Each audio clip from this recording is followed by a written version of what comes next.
The other two games, I looked at the matchups within the matchups, and LA beat them up from a standpoint of using their height. The Lakers use their height real well, and what happened is Dame and McCullough did what they normally do. They just score at will. They scored on Rondo and KCP and Green. They didn't have Nurkic, and I watched that, so that was big. They took advantage of the other bigs. LeBron overwhelmed Bazemore. Bazemore's not playing for Portland right now, so they overwhelmed Portland from a size standpoint, and they hit some shots. KCP hit some threes. LeBron hit some shots. AD hit some threes. So they hit shots to go along because Portland's going to score. And you got to understand, Portland can flat out score. So you have to deal with Portland scoring. What LA did, they just outscored them, and what I noticed, they added a wrinkle. They threw a lot of lobs over the top. So you saw AD, you saw all the bigs of LA, Dwight Howard, McGee. They were getting a lot of lobs. Caruso would drive, throw the lob up in the air, and they would catch it and slam it. AD and LeBron ran that game a lot, where LeBron would drive, lob the ball up in the air, AD would catch it and throw it down. And they did that a lot. And then they opened up wide open threes, and they were able to, and they defended pretty good against Portland. You can only do so much. As far as defending Portland, you can only do so much because you could defend Portland. I thought John Morant's defense on CJ McCullough at the end of the game was fantastic. The game they just played where they got into the eighth seed. And McCullough still hit the shot over him. McCullough put it between his legs, did a little dance, bam, shot. Hit another shot over Ja. Ja played great defense. Sometimes you can play great defense against McCullough and Lillard. They're still going to beat you. Got to deal with it. Got to deal with it. So I think the key for Portland is rebounding, because against the Nets, they got pounded on the boards. They could have got eliminated from the playoffs because they were sloppy on the boards in the fourth quarter. And also, they have to play better defense against the lob. The Lakers threw about 20 alley-oops in the two games they won. So they're going to have to tighten up on that.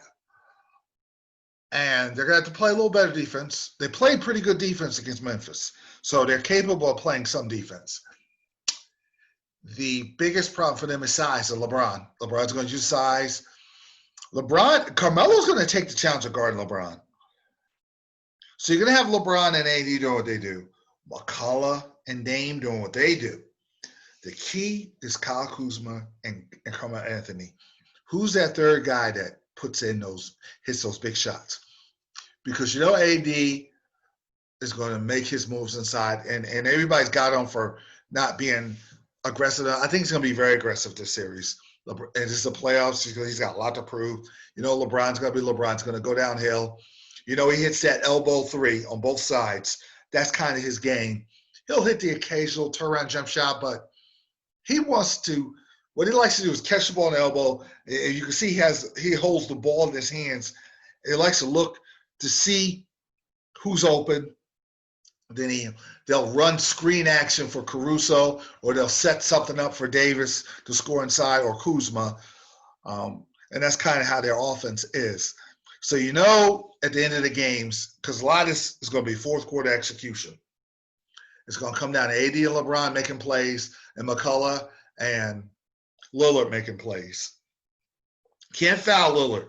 Lillard's very good at drawing three-point shot fouls. Can't do that. You got to be smart. Any stupid moves can cost you the series. So their playmaking at the end of the game is going to be huge. But Kuzma and Carmelo Anthony's wide-open shot making is going to be very, very important. I think that's going to be big. I got LA at 6. They're bigger. They're going to have to use their size. Nurkic just play better. If it goes 7, I'm a Laker fan. There's 2 minutes left. And Lillard has the ball. He's going to ball back to McCullough, and he gives it back to Lillard. And your season is on the line, and it's in the hand of Damian Lillard. That's something I don't want to see. I don't want to see, because I will be like this. Oh my gosh, tell me when this fourth quarter is over. But of course, we got LeBron and AD and Kuzma. That should be enough to get them to 6, but I wouldn't put it past the Portland Trailblazers. They're on a mission. Dame Lillard, I'm so happy for him because he got so much criticism.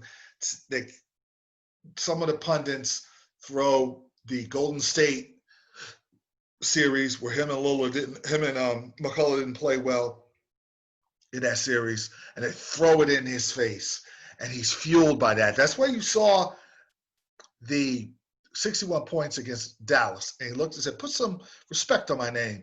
But the key for him is he's got to keep grinding. A lot of these guys go and go and go. Finally, you get in. Damian Lillard eventually will win a championship because he plays too hard for that. Eventually, Dr. J won one. LeBron finally won one. Mike broke through. A lot of guys that just grind and grind and grind, eventually they're going to get it. He's a champion. I just think whether it's was he a Portland or he goes to another team, he's going to win because he just plays that hard with that passion. He knows how to make big shots. There's times he hasn't made big shots, but he's still got many at bats for his career. So he's got more chances to shut up the critics.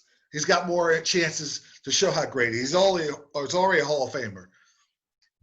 But that type of guy, when you're an opponent, you're a fan of the other team, he puts the fear of God in you. I'm just letting you know. And on the other side, it's going to be Houston versus – they would play the winner of Houston versus OKC. Westbrook is out for the